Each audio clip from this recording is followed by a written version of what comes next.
Hi, this is Chris Smith with Local Joe's. At Local Joe's, we help local business.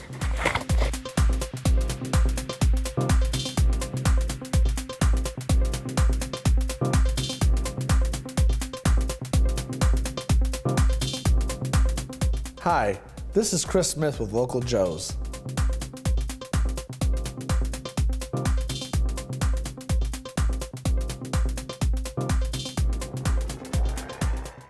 This is City Pulse Newsmakers, a weekly look at the issues and the people behind them in Greater Lansing. Brought to you by City Pulse, Lansing's weekly alternative newspaper. And now, here's your host, City Pulse publisher, Burl Schwartz.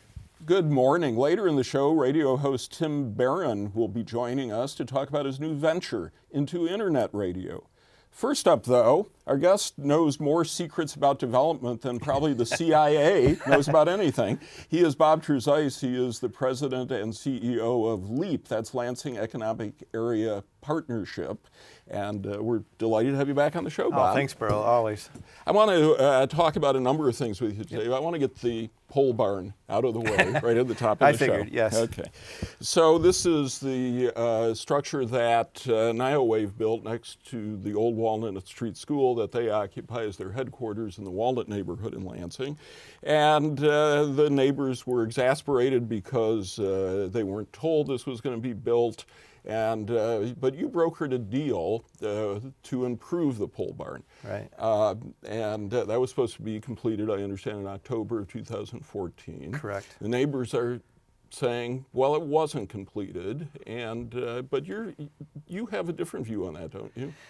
Well, I do and I don't. I mean, it's been a really difficult issue because really fundamentally, Burl, the issue is about ugly. And government does not deal well with ugly from a regulatory or legislative environment.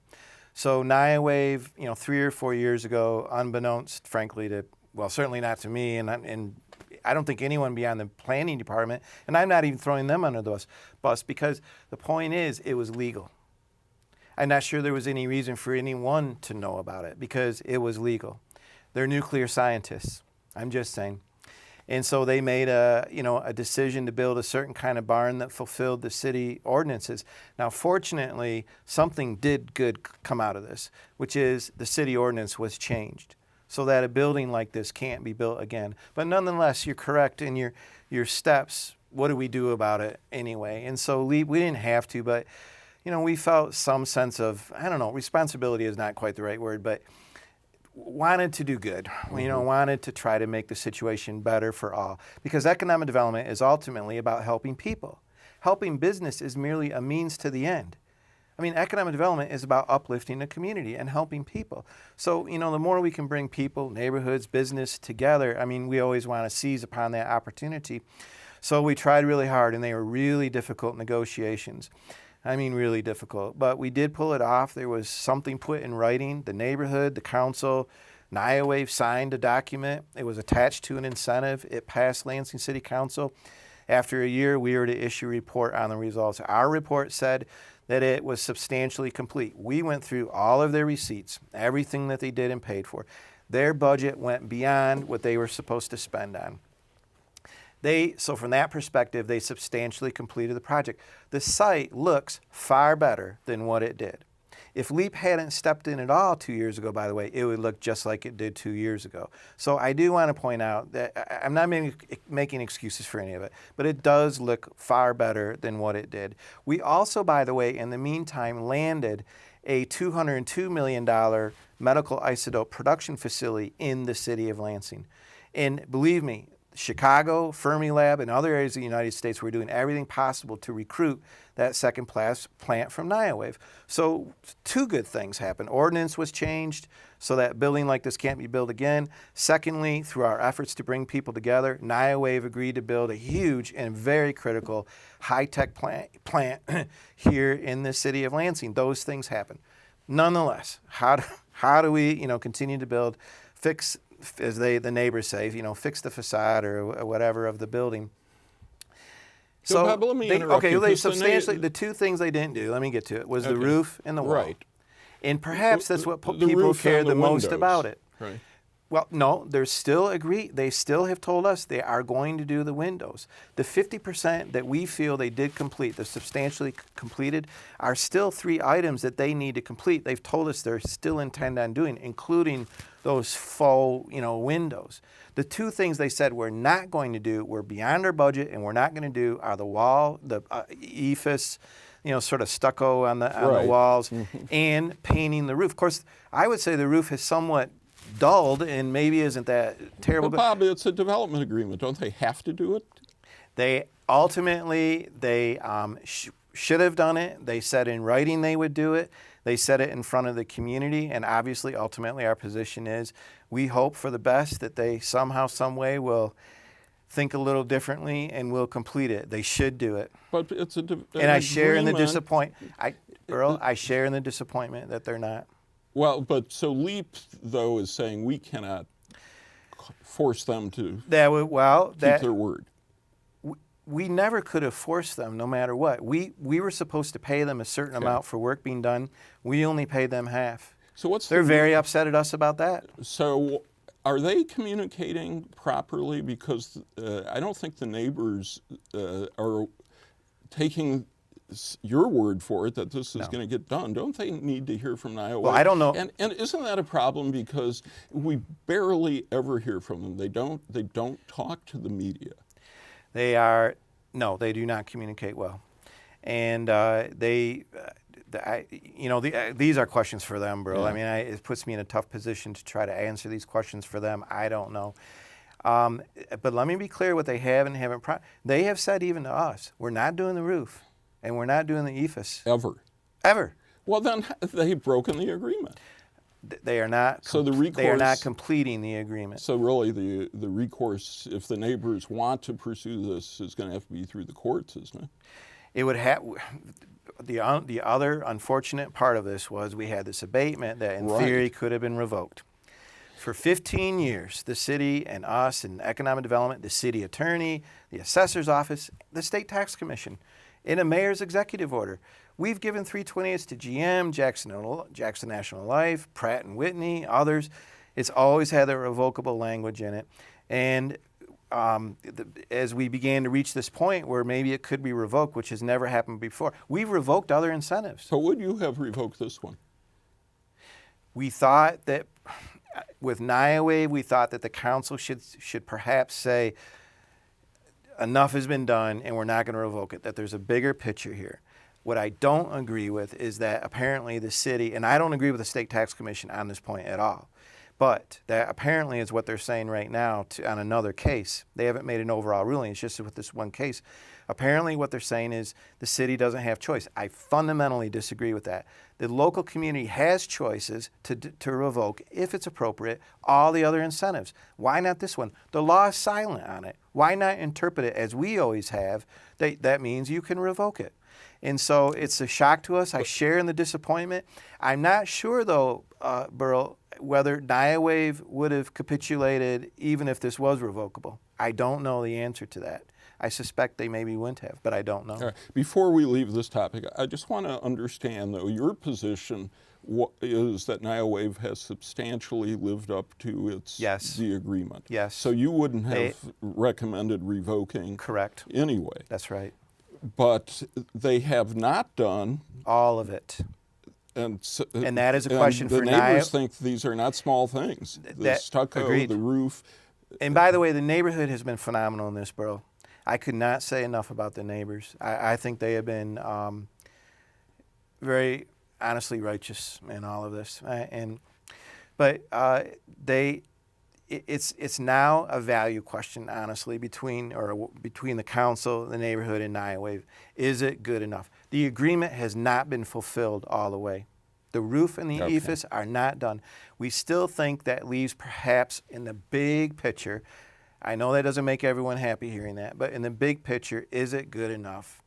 And in our judgment as an economic development agency, we had to say overall, maybe it is. That's our recommendation. But the ultimate value decision, this more important question, is it good enough, is between the council, Niaway, and the neighborhood. And I don't think it has anything to do actually with the revocation one way or the other. it's a matter of honor. People did do an agreement. And So you'd like to see Niowave finish it? I definitely think and wish that Niowave would fully finish it. And let me just tell you why, a little bit beyond the Niowave question. Is economic development, we are the best environmental friend that there is. We are the ones, more than anyone else, this is what economic development is. We are environmentalists. We clean up sites. We stop pollution from going in the rivers. We are the ones that figure out how to clean, to put it back on the tax rolls, those busted up, horrible, blighted buildings that everyone hates, that drags down other property. We're the ones that help families with jobs. I mean, so we do incredible good in economic development. But there are a lot of people who are skeptical of economic development. In all honesty, Dems and Republicans. I understand that. I understand the political dynamic. There's sort of this Tea Party-ish thing. And this is not helping our cause. So honestly, there's no one more upset by all this than me, because we are doing tremendous good for the city. The Urban Institute says that this city and this region are going to be the #1 population growth in real numbers for the next 15 years through 2030 in the state of Michigan. 2 years ago, we were #1 in the state of Michigan, #6 in the entire country for high-tech job growth. And we could go on and on. This city, Burl, you know this story. I had your cover on my wall in my office when we arrived in 2006, and it was your famous skeletons. And you were right. Skeletons in the girders of buildings with a blueprint and cobwebs blowing in the wind, essentially. You were right. This city, this region can be so much better. The economic development has made, I mean, look where we are today, 10 years later. It's amazing. And it's because of all kinds of partnerships, for sure. This case is not helping us. All right, in the couple of minutes we have left, Okay. I want to turn to diversity, because we saw in Indiana when the governor was going to sign the Religious Freedom Act, the business just stood up and said no, that's discriminatory, and they had to make some changes. Tell me about the importance of diversity in economic development here in the Lansing area. Well, we take a very broad point of view about what healthy and global competitiveness is with regard to economic development.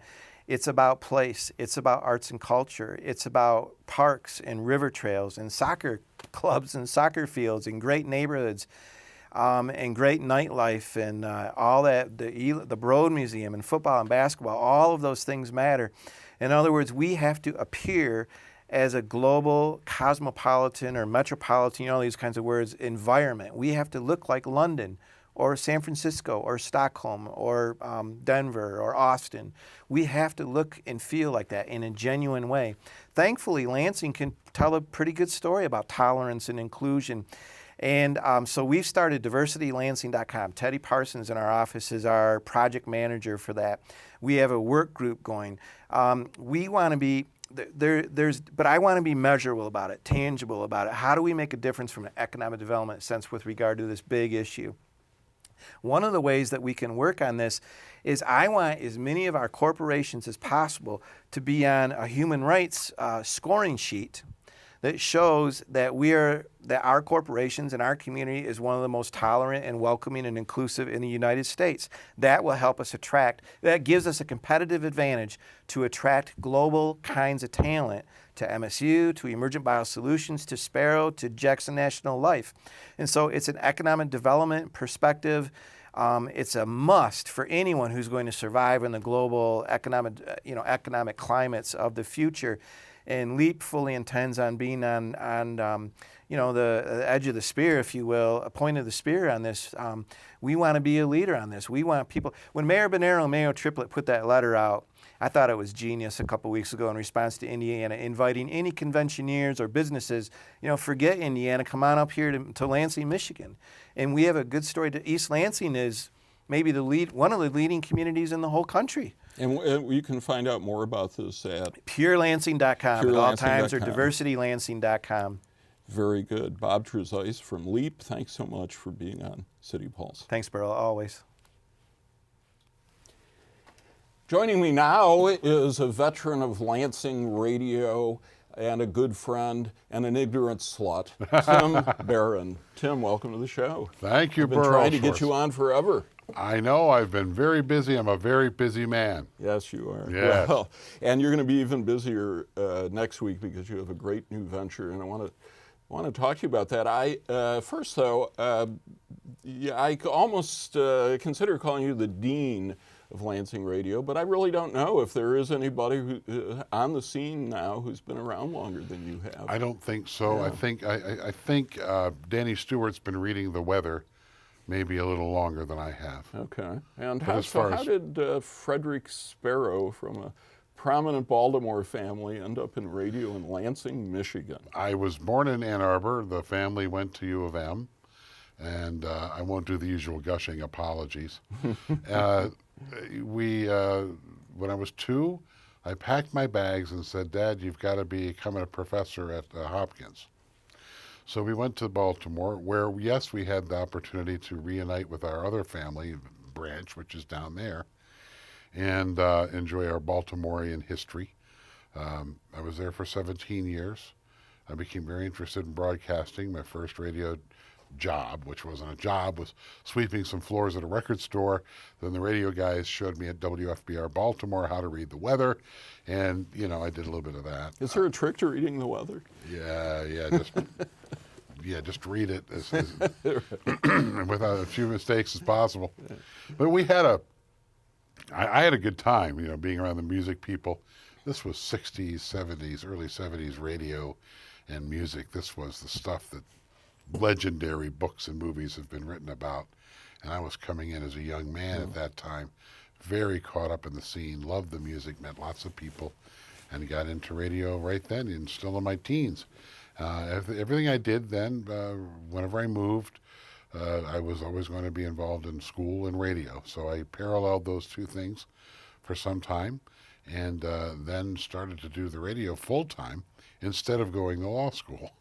Much to the horror of my family, because what? You're not going to have an advanced degree? What? But so it goes. Then Indianapolis, after Indianapolis and racing around out west and south, all over, as radio people do, I came to Lansing, Michigan for a 6-month short-term gig to take a radio station and turn it from one format into another. And I did that. And when the gig was over, that was the end of it. But I had met a girl. So I stayed a while, and then I went back to the Indiana area and commuted back and forth a lot. She came down there a lot. And eventually I moved back up here and just waited to find a job in Lansing radio. It was a considerable market-sized downgrade, but this is where the girl was, and I loved the town. And what year was that? The early 80s. Early 80s. Wow. Early to mid 80s. So I always loved my Michigan. We'd always come back here for vacations in the summer and for all the holidays. The grandparents and aunts and uncles were all here in Michigan. So I have very firm, very deep Michigan roots, and I couldn't shake them. So girl plus roots plus finally getting some radio station work equaled, wow, I think I might just make this my home, and I have. And 30-some years later, you're leaving broadcast radio. Yes. And you're starting this new venture. Tell us what that is. TimBarronsRadioMichigan.com. All one word, TimBarronsRadioMichigan.com. It's available on iTunes, on the Roku device. The TuneIn app is a free app you can get for Androids or iPhones. And of course, on your desktop, you just type it in, or in your Safari. TimBarronsRadioMichigan.com is easy to find. Then you click on listen. I have friends listening in the car with their Bluetooth or their little, on your phone, you have the plug-in and go to the auxiliary. It is already taking off. My show debuts Monday. When does this air? Saturday. Oh, good. So this coming Monday, 7 a.m., there it'll be at TimBarronsRadioMichigan.com. And it's allowing me to do everything I always liked with broadcast radio, and then none of the things I didn't like. And so let's start with the things you like. I like conversation. I like not having to worry about slipping up with a cuss word and a guest. People, I don't know who it is that decides that people want to hear Ozzie and Harriet talk, because no one speaks like that. Very few people anyway. And of course the networks have gotten better. Two Broke Girls has incredible references to all forms of things like vaginas and diseases. Anything with girls in it on TV seems to be that way. A lot of vaginas. Yeah. The word vagina. And it's a swell word. It's a great place to be as well. But you know, it's an impossible thing. Well, good morning, folks. Hi there. but it's an impossible thing to omit the way that people really talk, I think, and be successful in today's media. So shows like that do well on broadcast TV.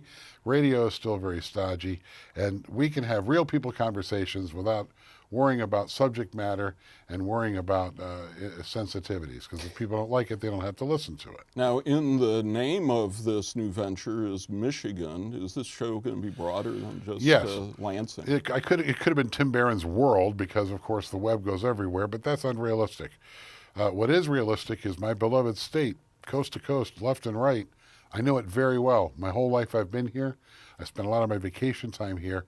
I have friends everywhere, and I'm going to be traveling, doing remote broadcasts from all over the state.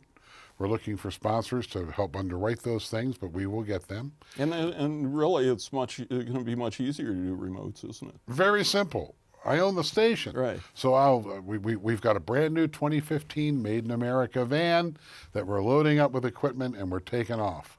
And they're going to put the Tim Barron sticky letters on it this next week or two. And their first appearance is on Mackinac Island for the Public Policy Conference.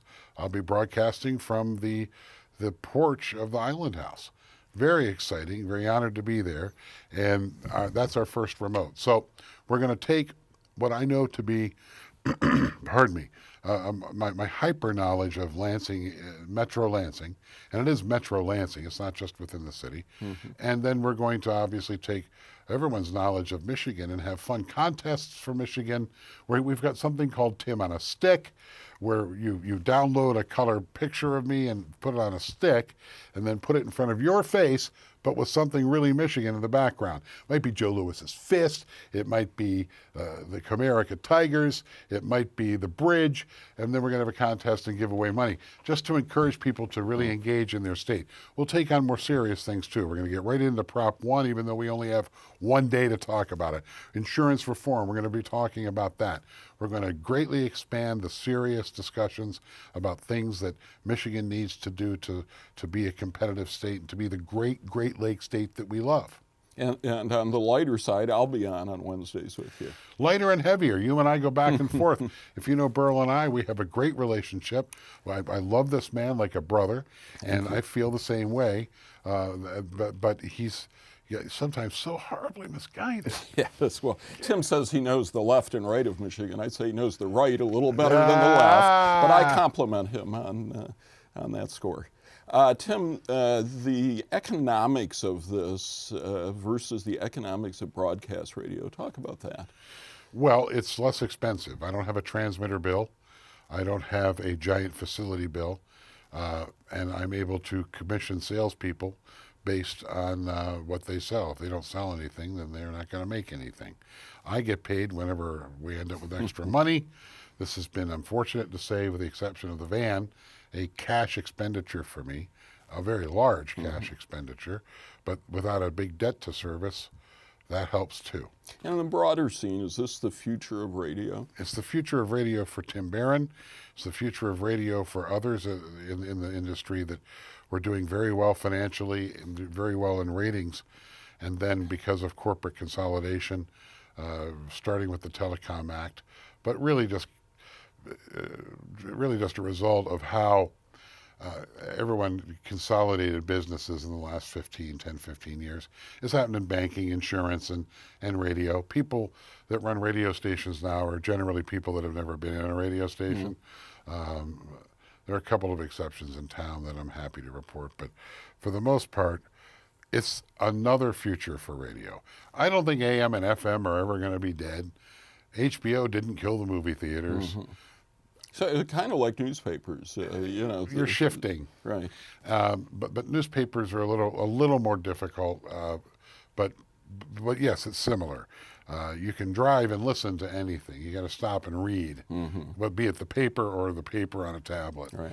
So, a little statistic I got this morning from State of the News Media, brand new Pew Research study, came out today.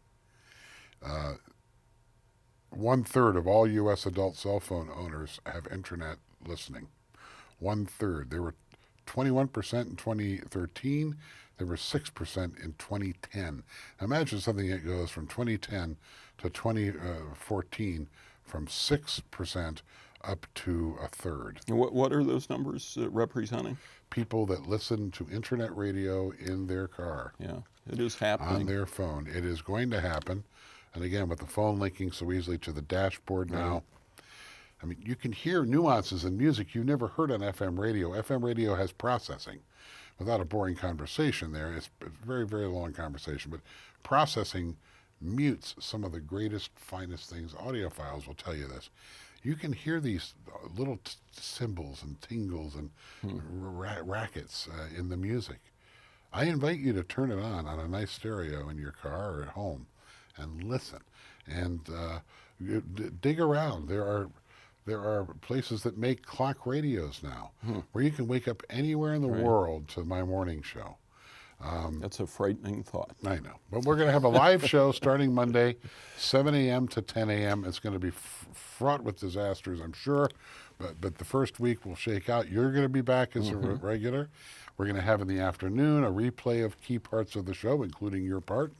And there'll be some great music. There's Jake Dunn is back. Oh, great. Jake Dunn will be doing all the meteorology full time for our station, because it is not just my show; it is an entire station. We have weekend programming. We're not sure what we're going to do. You have a cast of characters. It's like Kukla, Fran, and Ollie around there. It sort of is. Yes, I loved Kukla. Fran, I did and Ollie. too. Yeah. Of course, we're two old farts talking about old puppets. Nobody knows what we're talking about. But two East Coast guys talking about Kukla, Fran, and Ollie. But you've got Alan Ross, who you're aware of. He's going to be doing some news work for me. I thought his writing and his ability to think were key, and writers are always looking for new side work, so he's going to give a shot at doing some news. So we'll have top of the hour news every hour from that Fox place that you love, and then we'll have Alan's news, and then Jake's weather. So we have live, real people that are skilled. Then we'll have my show, some music, interviews, lots of people coming on board. Oh my, it goes on at Celebration Cinema. And our good friends at the Capital Region International Airport are on board. Our Graywall friends are on board, of course. It goes on and on with the sponsors and the interviews. That's wonderful. You're off to a good start. We're just about out of time. Okay, but, sorry. Just mention again the website, the URL. It is timbarronsradiomichigan.com, TIMBARRONS, no apostrophe, timbarronsradiomichigan.com, and you go to the website, click to listen, look and see what we're doing. Starting 7 a.m. Monday. 7 a.m. Monday, be there or be square. Okay. Tim Barron, thanks very much. High five, Burl. My ignorant slut friend. Yes, Great yes. to have you on. I want to thank Bob Trezise, who was here earlier. We'll be back next week. Have a great weekend.